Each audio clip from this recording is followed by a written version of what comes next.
Hello everyone, welcome back to our channel. We know that we completed our first unit in previous video and now we will further move on our second unit. In today's video, we will learn a formatted input output in C, a lecture on printf and scanf statements. What are its advantages and uses?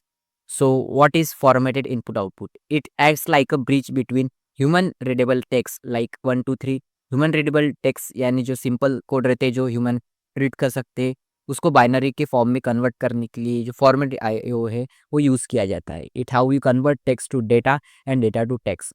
The key features of the formatted IO is there are two main key features of formatted IO. Which are they? First is a printf statement and second is scanf statement. So what are their uses? So it sends the formatted output for to user. जो print x statement है वो user को output provide करता है और जो scan H statement है वो इनपुट ग्रैब करता है फ्रॉम द यूज़र. मतलब it takes the input from the user for any conditions और you want to provide a number or age of the student, then scanf statement it use. So both functions are a part of a standard library input output library. तो standard library जो हमने देखी थी stdio जो include हम करते हैं सबसे स्टार्ट में, तो लाइब्रेरी के ये जो ये है ये दोनों वो लाइब्रेरी का अंदर इंक्लूड रहते हैं. ठीक है. The formatted string. अब फॉर्मेटेड स्ट्रिंग में क्या है? The core of all formatted input output a string that contain two types of content. अब जो स्ट्रिंग है वो टू टाइप के कंटेंट जो है वो कंटेन करती है. तो उसमें फर्स्ट कंटेंट जो है वो ऑर्डिनरी कैरेक्टर्स. अब ऑर्डिनरी कैरेक्टर्स क्या है? अगर हमने कुछ भी फंक्शंस दिया, प्रिंटफ यहाँ पर फंक्शन दिया, प्रिंटफ ऐसे कोलन करके दो, जो भी इसमें हमने लिखा प्रिंट समथिंग हेलो वर्ल्ड, हमारा जो फर्स्ट प्रोग्राम है हेलो वर्ल्ड हमने लिखा है यहाँ पर, तो वो जो है वो सेम प्रिंट करेगा. तो उसको हम कर सकते हैं जो ऑर्डिनरी कैरेक्टर से, जो एज इट इज जो प्रिंट कर रहा है उसको हम ऑर्डिनरी कैरेक्टर बोलते हैं. और expected exactly in the input for a scanf. तो ये जो है जैसे कि वैसे प्रिंट करता है उसको हम ऑर्डिनरी कैरेक्टर कर. और दूसरा जो है हमारे कन्वर्जन स्पेसिफिकेशंस. तो कन्वर्जन स्पेसिफिक जो start with percentage sign and tell the functions how to convert and format a corresponding variable. तो ये जो है ये स्कैनफ में जब हम स्कैन करते तो उसको कैसे पता चलेगा कि हमने अगर कोई नंबर वहाँ पर प्रोवाइड किया है. अगर हमने यहाँ पर एक स्टेटमेंट लिखा एंटर अ नम और यहाँ पे हमने प्रोवाइड किया समझे 5, तो 5 प्रोवाइड किया, तो उसको कैसे पता चलेगा कि ये 5 की जो वैल्यू है वो ए नाम की वेरिएबल में हमको स्टोर करनी पड़ेगी. तो उसका जो काम है वो ये कन्वर्जन स्पेसिफायर करता है जो कि परसेंटेज साइल में यूज़ होता है. तो इंटीजर के लिए हम दूसरा कर सकते हैं, वो जो हम आगे आगे के स्लाइड में देखने वाले कि कौन से डेटा टाइप के लिए कौन सा कन्वर्जन स्पेसिफायर हम यूज़ करते हैं. Printf statement is here which can act as a output which provides the output to user like take format string and a variable number और अ आर्गुमेंट. ये जो है कभी भी आर्गुमेंट ले सकता है कि इससे अगर हमको लेना पड़ेगा तो converting internalise integer float into a human readable string. It is the total number of characters print.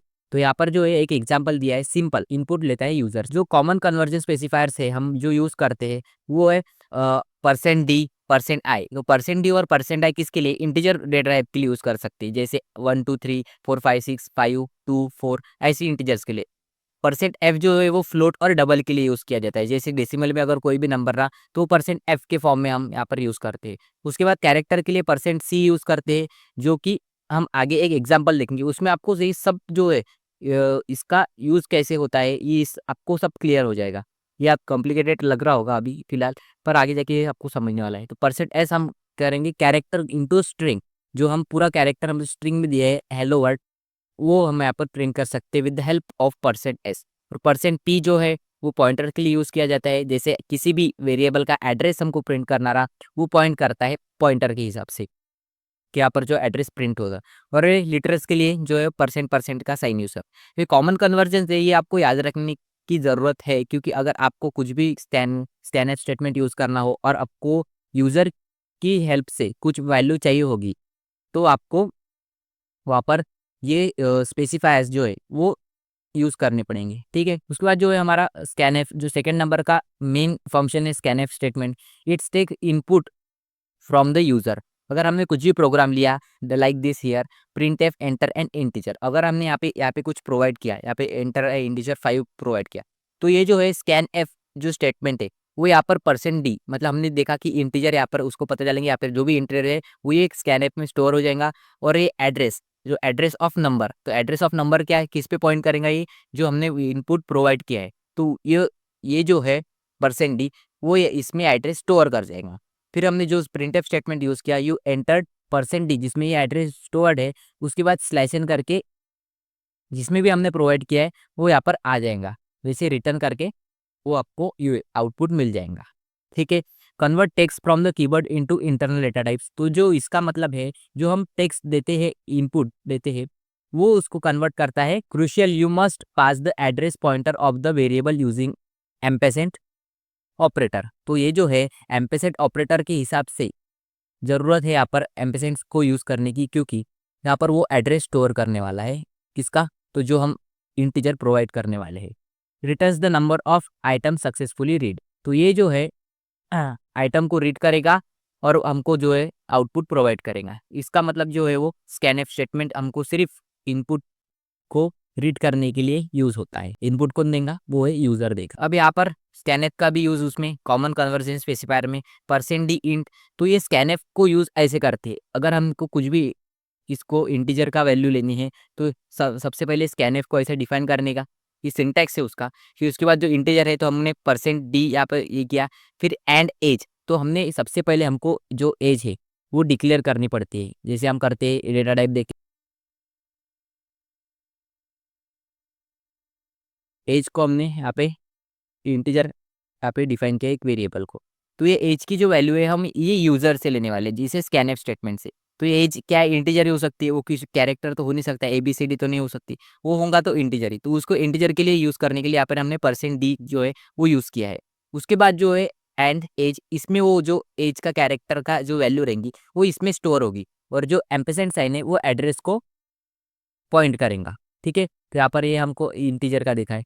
उसके बाद जो फ्लोट है, फ्लोट वैल्यू जैसे हम मार्क्स दे सकते हैं, कुछ भी दे सकते हैं, और ये यहाँ पर मार्क्स में हम पॉइंट दे सकते हैं 89.55 समथिंग, जो भी अपने को मार्क्स मिले उसके हिसाब से हम यहाँ पर दे सकते हैं।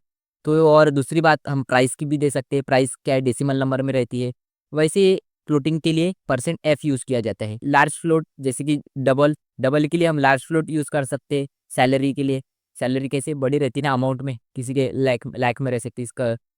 तो note that L for long float, मतलब लार्ज फ्लोट मैंने बोला तो उसको ये यल है वो लॉन्ग फ्लोट के लिए यूज़ किया जाता है। फोर्थ है वो है कैरेक्टर के लिए, जैसे मैंने बताया किसी को भी कैरेक्टर लेने हैं, नॉट द स्पेस, मतलब स्पेस यहाँ पे नहीं ले सकते, यहाँ पे सिर्फ एक कैरेक्टर ले सकते हैं, जैसे A B, जैसे ग्रेड हम ले सकते हैं किसके, A B C D like that. और उसके बाद जो है हमारा लास्ट वाला %s, जो कि है कैरेक्टर स्ट्रिंग के लिए भी यूज हो सकता है, जो नेम ले सकते हैं, no need for a character. के बाद हमारा जो है हम एक रियल वर्ल्ड एग्जांपल देखेंगे यहाँ पर। तो एक एग्जांपल में क्या दिया है, सबसे पहले हमने एक लाइब्रेरी इंक्लूड की है। तो लाइब्रेरी में क्या स्टोर्ड है, अब लाइब्रेरी में ये प्रिंट एफ, ये स्कैन एफ, इनके मतलब स्टोर्ड है। ये लाइब्रेरी का तो मालूम अपने को, मैंने दूसरी स्लाइड में बताया था आपको कि स्टैंडर्ड इनपुट आउटपुट, इसका फुल फॉर्म जो है वो स्टैंडर्ड इनपुट आउटपुट्स। उसके बाद आपको सवाल आया होगा कि ये कंसोल क्या है, मतलब कोनियो का क्या मतलब है। तो कोनियो का मतलब है, CON का मतलब है कंसोल इनपुट आउटपुट। तो ये जो है जब हम कंसोल स्क्रीन पे जाते हैं तो वहाँ पर कुछ फंक्शंस हमको मिलते हैं, जैसे ये जो है CLR SCR गेट CH, ये भी हम अभी अनफॉर्मेटेड में सीखने वाले हैं। ये जो फंक्शंस है ये अनफॉर्मेटेड के फॉर्म्स में है। तो ये जो है ये लाइब्रेरी में स्टोर रहते हैं। ओके। उसके बाद जो हमारा है इनपुट, ये हमने वॉइड मेन जो है वो फंक्शन क्रिएट किया, उसमें इनपुट दिया एक वेरिएबल, बी वेरिएबल एंड ये दिया। उसमें हमने इंटीजर नाम की जो डेटा टाइप के इंटीजर डेटा टाइप के 3 वेरिएबल्स बनाए, A B और मल्टीप्लिकेशन का। उसके बाद CLR SCR किया, ये क्या यूज़ होता है इसका ये बताऊंगा मैं आखिरी में। फिर उसके बाद हमने देखा printf statement which use to enter 2 numbers, तो ये एज इट इज प्रिंट करेगा, जैसे हमने देखा था ऑर्डिनरी कैरेक्टर्स, तो ये जो है वो ऑर्डिनरी कैरेक्टर्स में आते हैं। उसके बाद जो है scanf %d and A and B, तो ये क्या करेगा स्कैनएफ, जो हमने पहले यहाँ पे वैल्यू प्रोवाइड की, यहाँ पे समथिंग हमने प्रोवाइड की होंगी 5, उसके बाद हमने प्रोवाइड की 55, ये जो हमारा आउटपुट है। यहाँ पे आउटपुट में क्या है, एंटर 2 नंबर्स, तो हमें पहले प्रोवाइड की हमने 5, उसके बाद प्रोवाइड की 55। तो यहाँ पर जो है ये परसेंट डी ने 5 को कॉपी किया और ये परसेंट डी ने 55 कॉपी किया और इसको जो है वो ए में स्टोर किया और ये वाले ने बी में स्टोर किया वैल्यू को, सेकेंड वैल्यू को। और उसके बाद हमने जो है वो मल्टीप्लिकेशन का ऑपरेशन परफॉर्म किया और मल्टीप्लिकेशन में ए इंटू बी की वैल्यू स्टोर कर दी। ओके, और एट द लास्ट हमने जो है मल्टीप्लिकेशन की वैल्यू परसेंट डी के multiplication of two number percent D की हेल्प से हमने जो मल्टीप्लिकेशन की वैल्यू स्टोर थी। तो अभी हमने फिलहाल ये देखा है, पर इसको रिटर्न कैसे करेंगे वो देखेंगे। ठीक है, तो हमने इंक्लूड दिया, को न्यू दिया, फिर वॉइड मेन दिया, CLR SCR,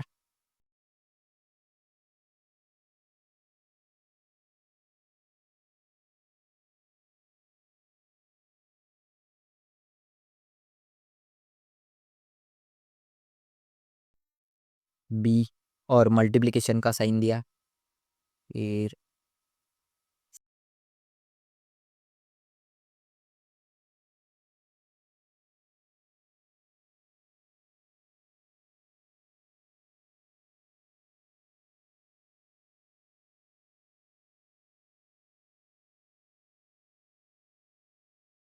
this is our output for 5। हमने सबसे पहले इनपुट दिया, उसके बाद 55 इनपुट दिया और हमारा मल्टीप्लिकेशन ऑफ टू नंबर। यहाँ पर CLR SCR जो काम करेगा वो है कि जो पहले कंसोल स्क्रीन पे जो भी है, यहाँ पर अगर ये कुछ भी आउटपुट पहले इन्होंने इनपुट दिया है तो वो क्लियर करके हमारा न्यू प्रोग्राम स्टार्ट करेगा, ना कि जो पहले वैल्यू प्रोवाइड्स है वो यहाँ पर प्रोवाइड करेंगे। इसलिए हम CLR SCR, अगर ये हमने नहीं लिखा तो हम अभी एक टाइम पे हम एक ही प्रोग्राम तो रन नहीं कर सकते। अगर एक प्रोग्राम अपने पहले हमने 5 दी तो यहाँ पर कोई 6 5 दे सकता है, 8 9 दे सकता है, ऐसे वैल्यू प्रोवाइड कर सकता है। तो अगर ये 5 हमने CLR SCR यहाँ पर जो है वो नहीं दिया तो ये जो एंटर और ये मल्टीप्लिकेशन ये दो तो पहले रहेंगे, उसके बाद हमारा डबल आएगा यहाँ पर एंटर टू नंबर्स। तो उसको क्लियर करने के लिए पहले जो कंसोल स्क्रीन है उसको क्लियर करने के लिए हम CLR SCR यहाँ पर देते हैं। ठीक है, और उसके बाद जो हमारा सेकंड फंक्शन था वो गेट CS था। तो ये जो है हमने अगर यहाँ पर हमको आंसर मिला तो ये कंसोल स्क्रीन डायरेक्ट बाहर आ जाएगी, हमको आंसर देखने नहीं मिलेगा, हमको वो आंसर देखना पड़ेगा आउटपुट स्क्रीन पे। तो ये जो गेट CH है ये एक, हम जब तक कोई भी एक की हम प्रेस नहीं करते कीबोर्ड की, तब तक हमको ये कंसोल स्क्रीन पर रहना पड़ता है। अगर आपको टर्बो सी में प्रोग्रामिंग करने के लिए हार्ड जा रहा होगा तो आप विजुअल स्टूडियो का यूज़ कर सकते हैं। हम सिर्फ यहाँ पर एजुकेशन पर्पस के लिए ही टर्बो सी यूज़ कर रहे हैं। बाकी अगर आपको प्रोडक्शन लेवल पे जो प्रोग्रामिंग करनी है तो आप विजुअल स्टूडियो ही यूज़ करना है, मैं प्रेफर करूँगा, क्योंकि ये जो है वो थोड़ा स्लो है और आज की जनरेशन में तो कोई ये यूज़ नहीं करता होगा, सिर्फ एजुकेशन पर्पस के लिए ये यूज़ होता है। ओके, उसके बाद जो भी हमको आपको क्वेश्चंस रहेंगे regarding to printf scanf statement और अनफॉर्मेटेड आईओ और फॉर्मेटेड आईओ, तो आप कभी भी बेझिझक कमेंट सेक्शन में पूछ सकते हैं। I am there for you at any condition. Okay, hope you like the video, you understand each topic and the example. You should have to practice the printf statement and scanf statement. That's for today's video. Keep learning and happy coding.